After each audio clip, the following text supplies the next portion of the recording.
Looks good. Okay, great. And let me get started. All right, so I'll be presenting my research on monocular facial performance capture via deep expression matching. And I completed this research with my colleagues Jeremy and Morton at Unity, as well as James O'Brien at UC Berkeley. So to get started, I'm hoping that these videos come across well over the internet, but if not, feel free to check out our video that's accompanying the paper. But to get started, the problem that we're trying to solve is given a 3D character that can be animated, as well as a recording of an actor talking or doing some facial performance, we would like to animate the character to match the performance as closely as possible. And following up with the previous research, there's lots of high-end research that has tackled this problem and has created very impressive results. So the pipeline for these types of methods can generally be categorized into 3 stages, where the first stage involves capturing the actor and reconstructing a mesh that closely matches the geometry of their face. And once you have these 3D captures, you can take these meshes and then construct a model that can be animated, either using blend shapes or other nonlinear methods. And another part of these features is you can retarget an animation from an actor onto the face of a different actor.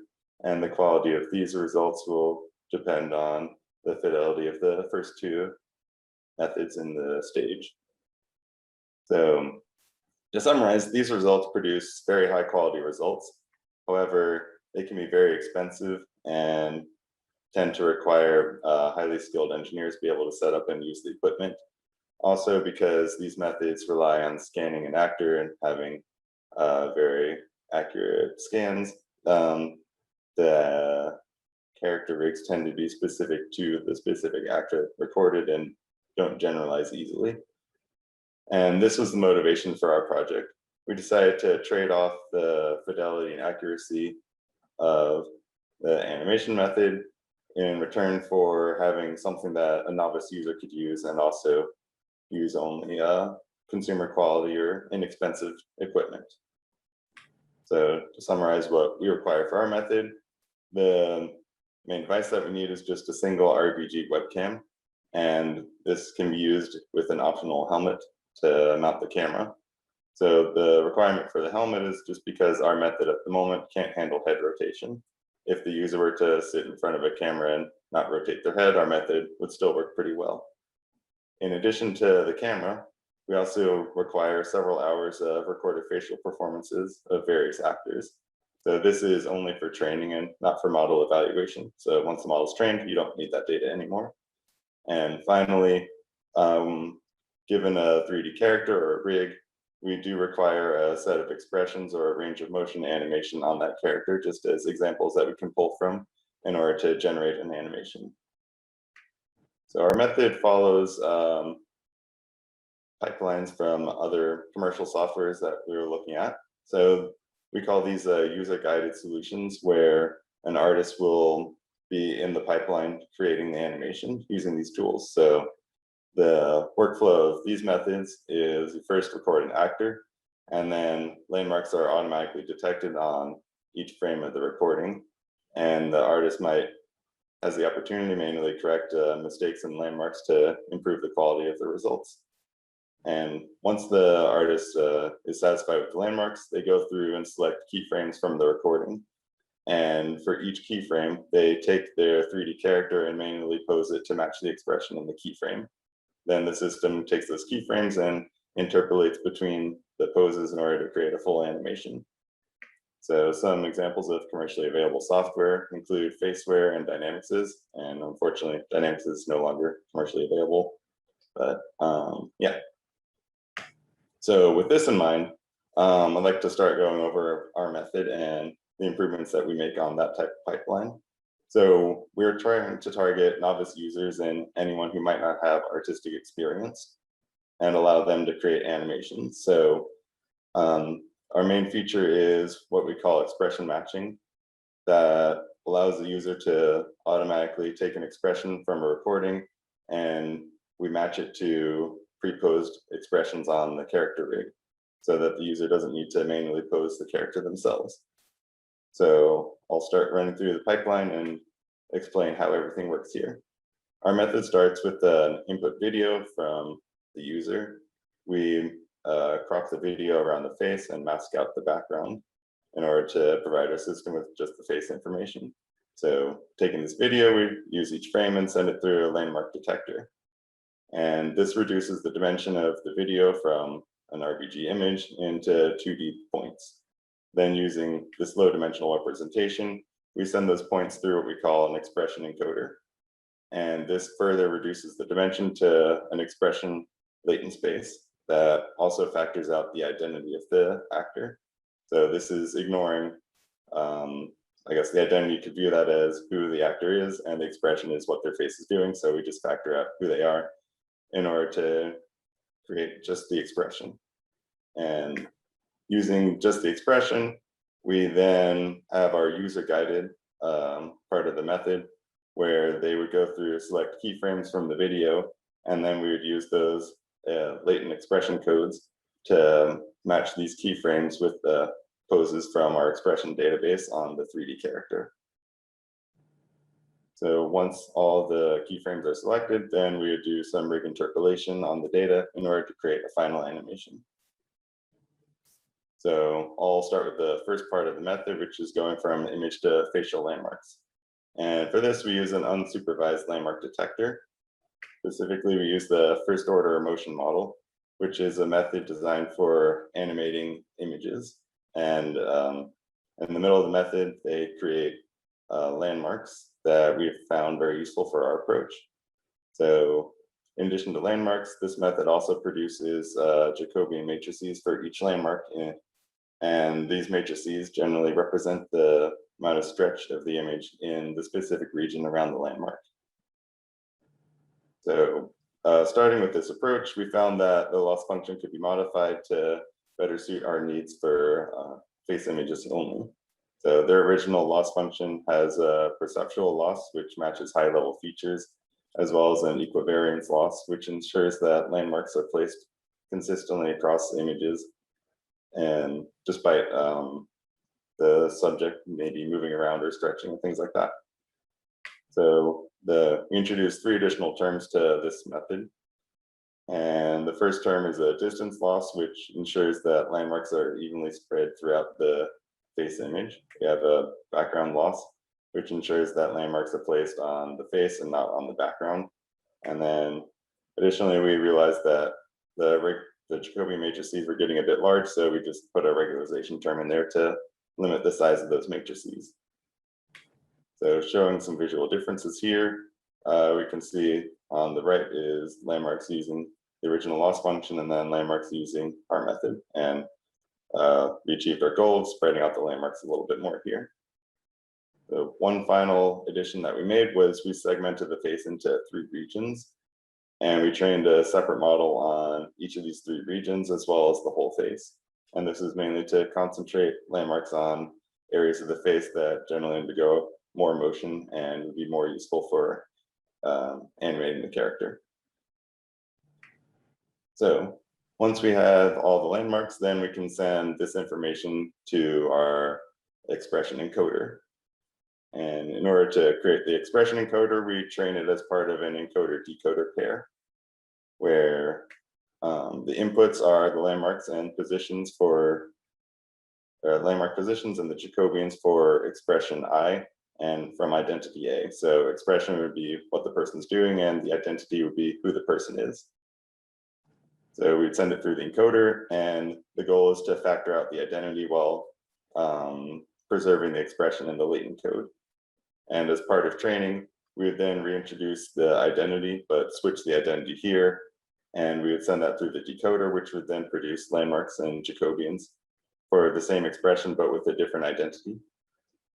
And this is how we were able to train the model. So for an input pair of the same expression, but with 2 different identities, A and B, we would send both through the encoder.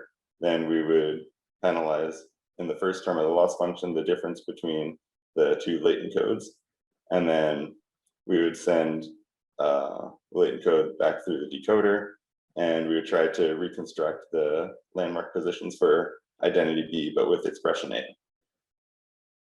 So in order to create the data set for this, it's kind of challenging to ask an actor to match the expressions of specific performances. So we relied on style transfer to create the information for this.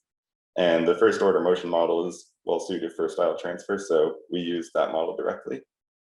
And to create the data set, we first asked an artist to animate the character. And then given the character, we just transferred it over to all the recorded actors that we had. During training, we would then sample from our data set of actors and rendered models. And these could both include either recorded actor and the rendered model in a training sample, or both the rendered models or both recorded actors. All right, so once we have the latent code, then we can go on to the user-guided expression matching part of our system. So as I mentioned previously, the user would scrub through a video, identify keyframes, and then for each keyframe, our system would suggest a matching pose on the 3D character that was similar in its facial expression. And in order to determine if a pose is close enough to the selected keyframe, we would look at the latent codes and just use the L2 distance to find matches. So once all the keyframes and matched poses are selected, then we can interpolate the poses in order to create a final animation. And to create this animation, we used a Gaussian process model, where the input is the set of facial landmarks from the unsupervised detector, and the output would be the character pose or the rig parameters for each frame. And in order to separate the correlation between the lower half of the face and the upper half of the face, we split it up into two models. So to show how the user might be using our tool, here's an example of them running through a video and trying to create an animation. So on the left, we have frames from the video, and on the right, as the user is scrubbing through the timeline, our system is producing 6 suggested matches for the pose. And in the middle, you can see the character that's deformed according to the pose, and it's animating and interpolating between the keyframes that the user is selecting. So in this specific example, the user is looking at just matching expressions on the mouth. So to provide some comparison, we looked at ARKit, and in this example, we have an animation creating using our method, as well as an animation from ARKit. So I would like to note that ARKit does use the depth camera, and whereas our method is an RBG only camera. And in this comparison, we can see significant differences in the mouth animation in particular, where ARKit is unable to close the mouth in some cases, and our method is able to correctly handle mouth opening and closing. And finally, I'd like to compare our method with Dynamics's. So in this case, we asked an artist to create an animation based off of this recording, and he spent roughly 1 full week of full-time work generating this animation. And in comparison with our method, we asked a novice user to create this animation, and they created it in roughly 30 minutes of user work. So looking at them side by side, we can see that the animations are fairly similar. However, there are some cases, especially around the eyebrows, where the Dynamics' animation is a bit more expressive. And with that, I'd like to conclude my talk, and then thank you all for your time and open up to any questions you might have.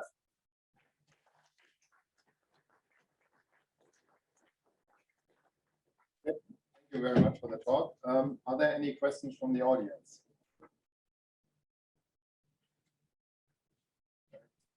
You can just ask a question. I will repeat it. Oh, okay. So just speak. Yeah. So thank you for the really interesting talk. I have a question. So how important is the selection of keyframes, and usually how many do you have to pick for a performance to get a good enough? Yeah, so because it's an interactive process, the user can see how many keyframes they might need.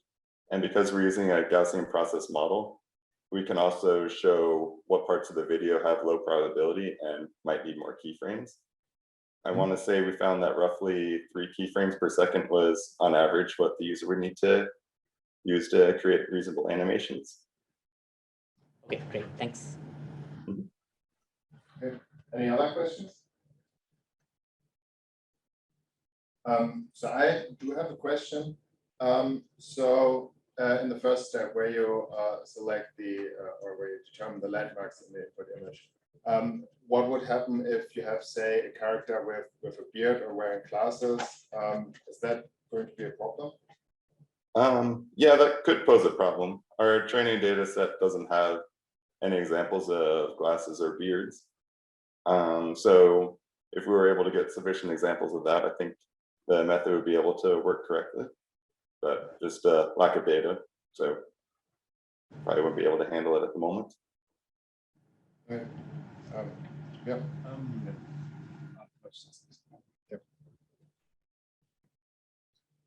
Hey, Stephen, it was really great to see. It's amazing that it can be done in like 30 minutes as opposed to a week of artist time. But one of the things, just kind of looking at the final output that I noticed was sort of the exposure of the gums and the placement of the teeth.